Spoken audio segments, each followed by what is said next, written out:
Welcome into Legacy Beyond Wealth, a show where we explore how successful families can turn strength into meaningful, lasting impact. And today we're really going to address the question of, are you making rational decisions financially? And this is an interesting one, Rob, because I think everyone would say, well, of course, we're always making rational financial decisions. Yeah, it's interesting when we look at rationality and emotions and how that all works together in our biological makeup. Yeah, and it's interesting because, we're usually talking to successful families. I know that's who you're working with at Axio Wealth Management. Again, you can get in contact using the show. The show description has all the links to get in touch with Rob. But I think the question would often come up, why would I even need a financial advisor, though, if I'm having success financially and my family's in a pretty good spot? Yeah, sometimes we get that question, and when we go through a discovery meeting, that's one thing that we assess is the value that's being added. We can only work with a select few families that we can really drive significant impact for, and that's a key thing for us is driving that significant impact. And so, love looking at it, but more often than not, as we do those discovery meetings, we find that we have that significant ability to add that impact that we're looking for. But occasionally, we do come across a family who there isn't any value, and they are doing everything right. But that usually is the exception to the norm that's out there. And one thing that's nice is to be able to make sure you have a financial professional you're working with to help bounce ideas off.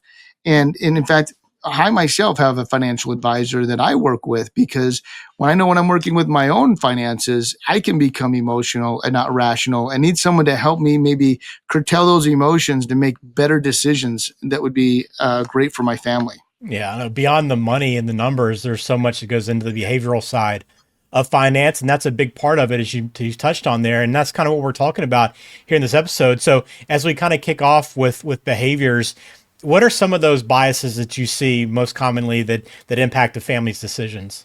Yeah, so it really comes down to three that we see out there. The first one being anchoring, and this is when a client's clinging to something that's happened in the past, real estate property that's done really really well, and they want to continue to hold that, or the business that's at its peak, and they feel like it's just going to continue to grow no matter what, and they're not looking at today's reality and the impact that can have. Because if you can kind of use that old saying, they're looking through glasses that are rose colored a little bit because they've had so much success with that one item that they can't ever give it up.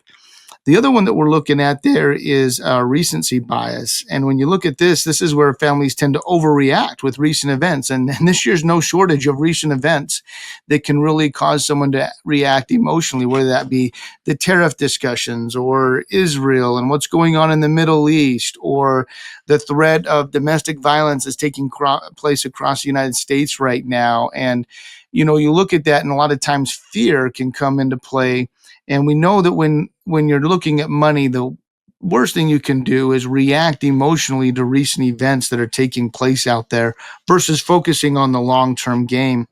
And then the last one here is kind of unique. It's overconfidence. And that's one thing that we see with wealth creators, because they've been so successful in creating wealth through a certain way, whether that be a business or other things that exist out there. They feel like they have that confidence to be able to continue to do it. And that's not bad so long as we're preparing in case we have what we call that overconfidence. But it can definitely be dangerous because it might have us go to more aggressive tendencies that are out there. And I find this to be really a big issue with business owners. We worked with some that have had some really big exits where their companies have exited for over $1 billion. And you're taking a look at it, and they believe because they've got that success in this one field, it will translate to another field or another industry. And one thing we try to remind them is don't put at risk the money that's already been made. But that overconfidence can be a big issue that people aren't aware of. And I think that's the beauty of working with a financial professional that can lean on this experience. I know a lot of times we might act like, hey, these emotions don't affect us that much, but you've seen it firsthand, and you have that experience and kind of help make sure people don't follow along those same paths that lead to those mistakes. So you've always done a good job, Rob, I think, of sharing some examples of people you've worked with. Do you have any that come to mind for someone that's kind of experienced these emotional biases? Yeah, I think of one where we had a business owner that had held this particular stock, and he was so emotionally tied to this stock. And it had been really, really good. I mean, he made some really, really good money on this stock. And we talked about his family goals and what does it look like and what was all this money for.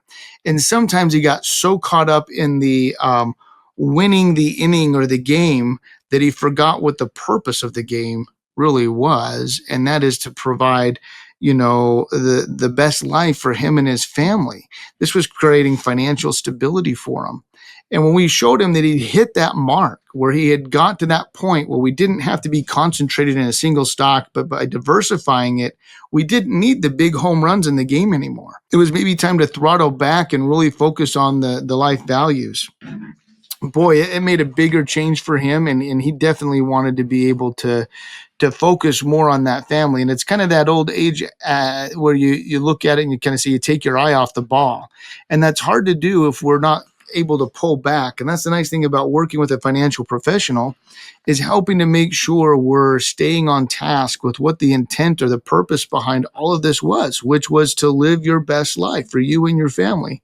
Not necessarily to continue to invest in a stock to make billions of dollars or millions of dollars, but to be able to get to the point where you can be able to live your best life and to be reminded of that. Are you ready to unlock the freedom to live your best life? Schedule your no-cost 60-minute discovery meeting with our team today.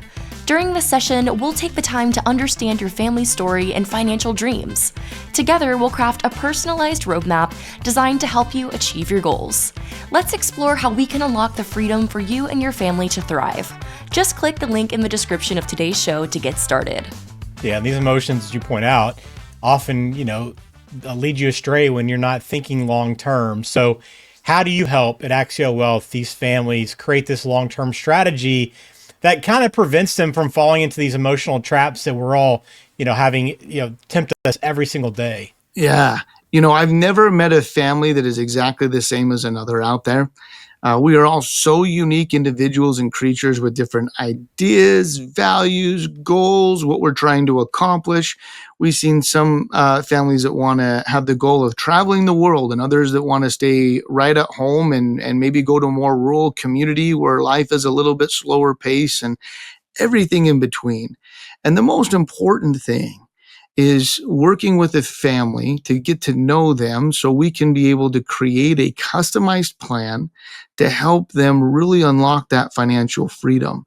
And when we talk about that financial freedom, being able to not have to worry about concerns or fears because we put that into the plan that's there, to focus more on relationships and building it than we are about rates of return. I mean, rates of return are important, don't get me wrong, but they're not more important than the values and relationships that you're trying to be able to really put the most wealth or higher value on than just dollars. And so I think that's the thing that really sets us apart at Axio, is not focusing so much on the technical side. I mean, we're really good at that, but what we're really known for is unlocking that financial freedom with families so they can live their best life.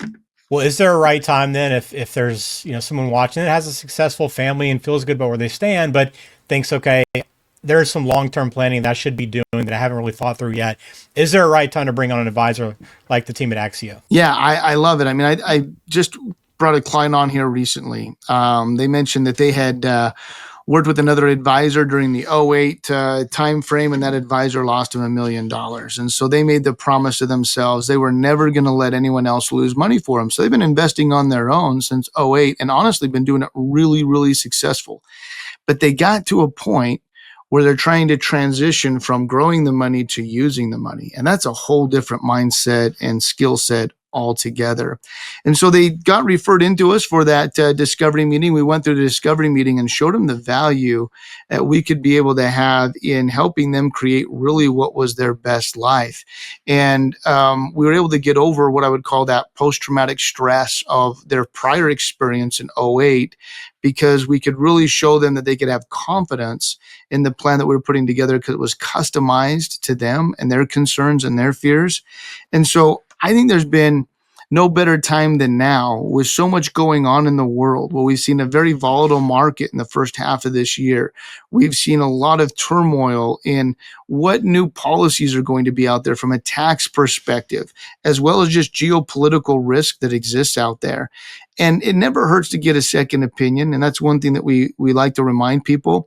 If you're concerned or have questions or even want that confidence of just going through a second opinion, we really believe our discovery process will add some significant value in helping you gain some clarity and maybe where some gaps exist for you. Yeah, and you can schedule that now by going to axiowm.com. Contact info is in the description as well. There's a lot to reflect on, I think, for anyone, no matter what position you're in. This idea of being rational and not falling trapped to these emotions that can easily drive our decisions.